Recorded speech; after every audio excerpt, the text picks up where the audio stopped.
BJP का एक formula है मुसलमानों को परेशान करो और नॉन मुस्लिम के वोट ले करते थे। ये फॉर्मूले तो काम कर रहे हैं। कभी मस्जिद था उनके लिए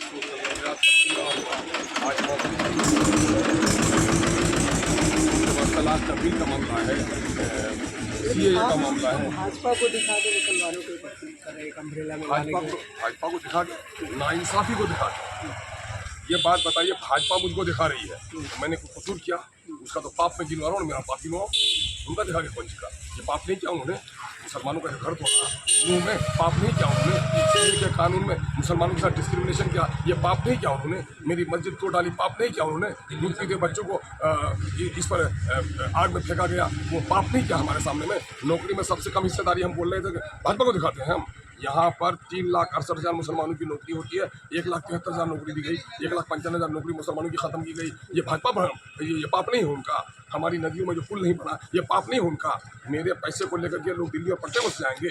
दिल्ली और पटने में वहाँ पर कुत्तों के लिए हॉस्पिटल होगा, मेरी माएँ मरेंगी, हॉस्पिटल नहीं होगा। ये भाजपा का मामला है, ये पाप नहीं है क्या? अभी मैं जदयू के प्रत्याशी से मिलकर आया, उनका इंटरव्यू कर रहा था, तो उन्होंने कहा कि सीमांचल के स्थानीय मुद्दे ज़्यादा हावी होने चाहिए, लेकिन बाकी कांग्रेस और एमआईएम जो है वो राष्ट्रीय मुद्दे पर मुसलमान का ध्यान खींचकर उनको गुमराह कर रहा है। अरे भाई, ये हम नागरिक हैं देश में, देश के मुद्दे भी हैं और यहाँ क्षेत्र के मुद्दे तो एमआईएम के अलावा किसी ने उठाया ही नहीं।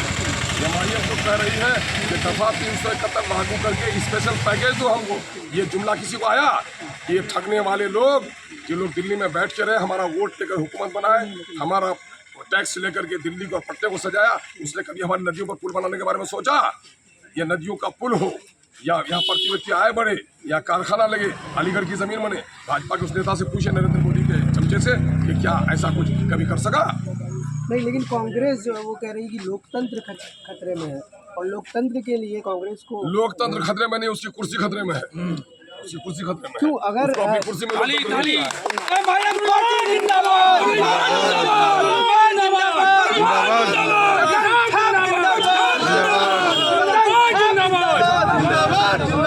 भागलपुर में जब मुसलमानों को कच्चू की तरह, मामूली की तरह काटा गया, लोकतंत्र खतरे में नहीं था। जब मुरादाबाद में मुसलमानों के सीने पे गोली चलाई तो लोकतंत्र खतरे में नहीं था। मुसलमानों के घर तोड़े गए बुलडोजर लेकर के नूह में और कांग्रेस का साझा वहाँ नहीं पहुंचा, वो लोकतंत्र का खतरा नहीं है। 2,500 किलोमीटर दूर जाकर फिटकरी लगाकर आंख में आंसू लाता है कांग्रेस का साझा था, वहाँ लोकतंत्र में खतरा है।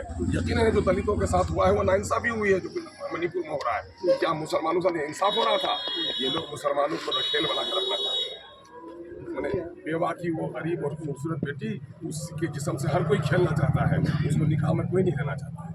लेकिन सर, कांग्रेस इंडिया जो गठबंधन है पूरी तरह से, इंडिया गठबंधन के साथ आप लोग क्यों हैं?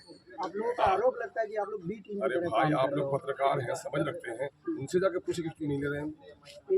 मैं तो आप लोगों के माध्यम से प्रेस करके, निजी मुलाकातें करके मैंने कहा कि साहब, आप सेकुलर वोटों के नहीं बिखरा कर आप शासन बनाना चाहते हैं, हम सेकुलर वोटों को नहीं बिखरा कर बीजेपी को रोकना चाहते हैं। उनकी भूख है शासन, उनकी भूख है कुर्सी, और मेरी ज़रूरत है न्याय पर आधारित सरकार। तो मैं तो ज़्यादा पहल कर रहा हूँ, उनसे पूछिए ना। वो लोग ये चाहते हैं कि मुसलमान रखेल बन के रहे, इसमें कोई पॉलिटिकल लीडरशिप नहीं है।